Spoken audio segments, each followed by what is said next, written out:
Your relationship that you have, that you share with nature, defines you.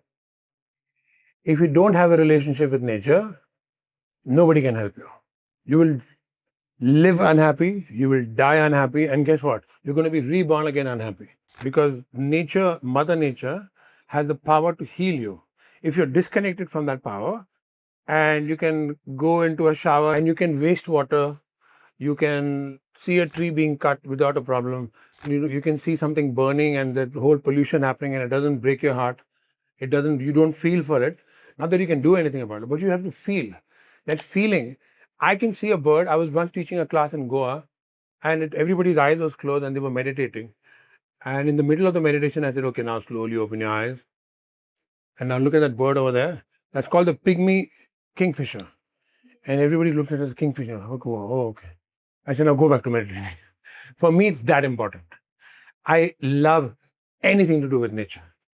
Okay, walking barefoot on a ground which is natural, not which has got a tile on it, not what got marble on it, but a natural ground is so healing. 6 inches off that ground, there's an electromagnetic radiation which heals you, takes out your trauma, takes out your inflammation. It heals you. It gives you energy and it takes out your toxicity, your toxins. It's so powerful. Try hugging a tree. I hug trees all the time. Look like an idiot. My daughter gets embarrassed. I don't care. I hug trees. Because that energy that you get from holding a tree, do you know if a tree dies in a forest, it's now scientifically documented that all the trees around send healing to that tree because they know that they are not independent of that tree. That means they know that even their own survival depends upon the survival of all the trees in that. So they all send healing, all the trees. It doesn't matter if one is the mango, one is the chiku, they all send healing. So nature has a way of healing itself, it has a way of curing itself. We get disconnected. And the reason we get disconnected is from the time we are born, we get conditioned. First of all, we are given a name. My name is Bijay. That means you are separate from who you are. You become separate. Then you get the ego. And then you are taught that you have to stand first in class. You have to become rich, you have to become successful, you have to become famous. Believe me, I did all that.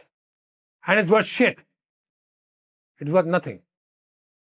From being an illiterate boy from the chawls, from having no money to buy bread in the house, to the amount of money I saw in my life, to having a silver jubilee film to my credit, Pyar To Hona Hai, to seeing fame, to seeing money, to seeing wealth, to seeing everything. It means nothing. I was still unhappy. In fact, I was more unhappy at that time than I've ever been in my life until I discovered Kundalini Yoga. So all of those things that are structured to take you away from nature, they destroy you. And then slowly when you come back to this pulse, I call it the pulse of nature. Now you're born with the same pulse. You're in sync with the universe. This is how you are when you're born. And then ego, Bijay Anand, money, famous, paisa, big car, bigger car, bigger house. Bigger house to end nahi hota hai. Anyway, that too goes on and on. And the further you go, the more unhappy you're going to be. Now, happiness is nothing else. It's coming now. For some people, enlightenment is easy because phat karke they come back to their alignment. It happens like magic. Some people they need more Kundalini Yoga. Some people need to work harder. But eventually, when you come back to the sync and with nature, once you come back to that point where you were born, your life becomes magic.